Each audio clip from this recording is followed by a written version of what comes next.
Sa mga nagdaang linggo, kapansin-pansin po ang pagbabago ng tono ng usapan tungkol kay XRP.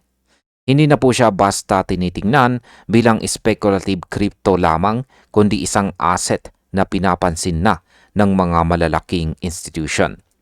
Ang pagbanggit po mismo ng CNBC ay isang malinaw na sinyales ng pagbabago.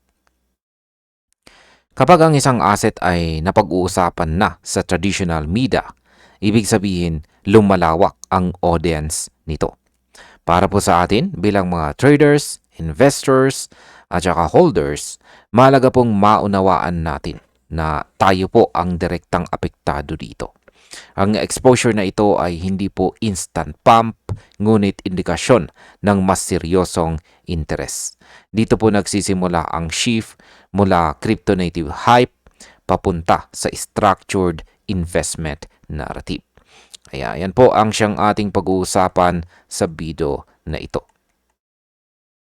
Ayan, ano nga ba ang kahalagahan ng pagbabahagi ni Saif tungkol sa interview na ito?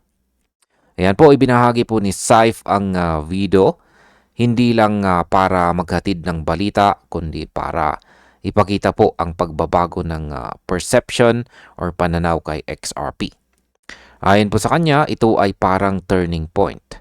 Sa interview, makikita po sa XRP na hindi na nakapwesto sa gilid ng ETF conversation, kundi nasa gitna. Yan, gitna na mismo.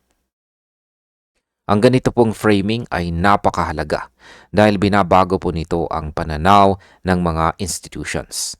Kapag nakita po nila si XRP bilang bahagi ng ETF ecosystem, mas nagiging madali ang allocation decision.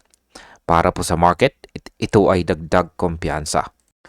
Para po sa retail investors, ito po ay validation ng asset ay kinikilala sa mas mataas na antas.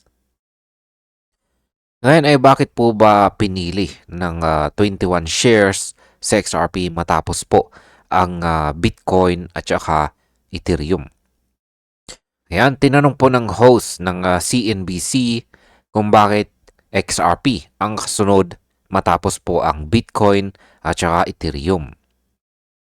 Yan, ayon po kay Adrian Fritz, ito ay isang natural progression. Hindi po ito biglaang decision, kundi bunga ng regulatory tailwinds at malinaw na client demand. Mahalaga po ang salitang natural dahil ipinapakita po nito na si XRP ay hindi po outlier. Isa siyang asset na logically sumusunod sa naunang giants. Kapag ganito po ang paliwanag ng strategist, mas nagiging katanggap-tanggap ito sa traditional investors. Ang mensahe po ay malinaw. Si XRP ay pumapasok na sa structured phase ng adoption at hindi lang umaasa sa hype.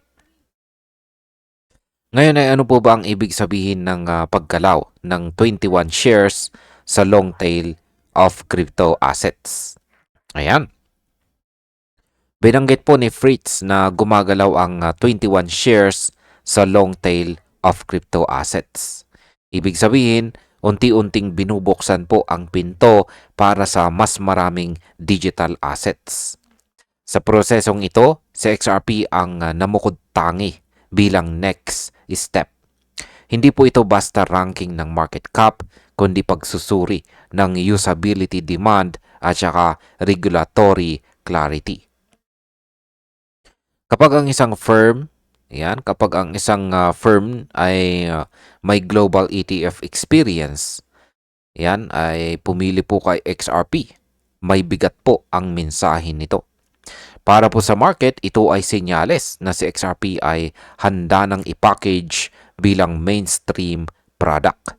Hindi na po siya niche, kundi bahagi ng mas malaking investment menu. Ngayon ay paano naman po nakakaapekto ang credibility ng 21 shares sa pananaw kay XRP? Yan, binanggit po ni Fritz na ang 21 shares ay Swiss-born and raised at may 8 taong track record.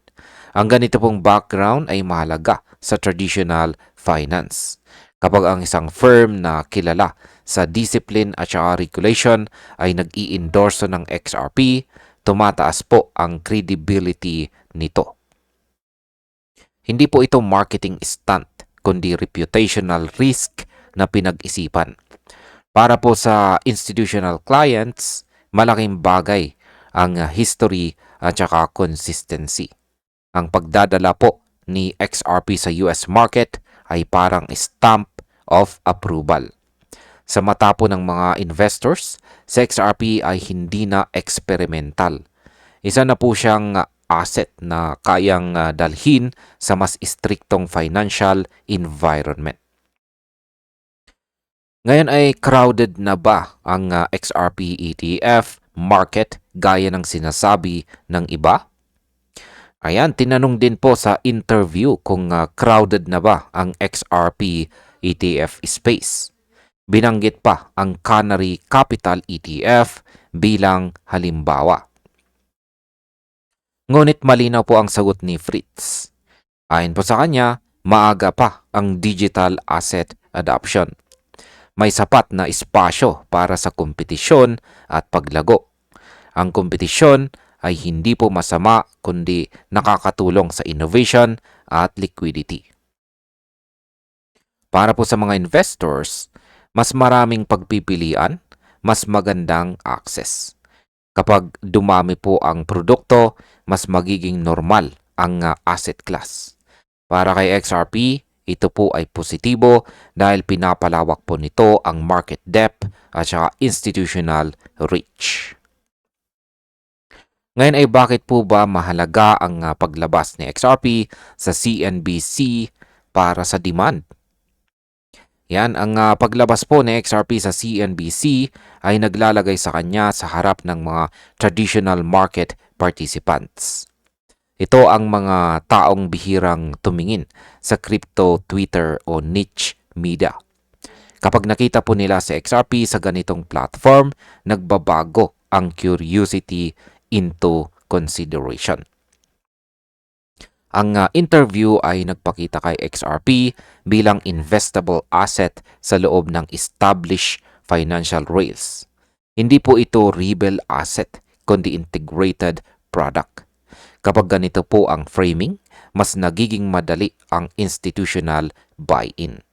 Para sa presyo, ang visibility ay mahalaga dahil ito ang unang hakbang bago ang capital inflow.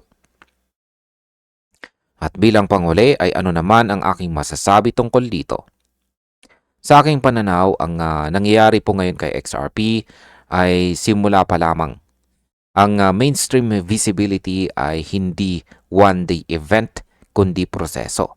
Kapag ang ETF narrative ay sinamahan ng institutional credibility at saka media exposure, nabubuo ang matibay na foundation.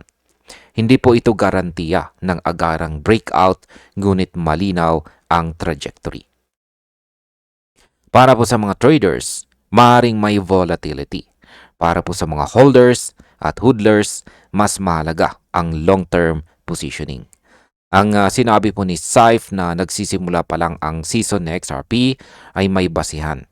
Ang tanong ngayon ay kung sino po ang handang manatili habang umuunlad ang kwento.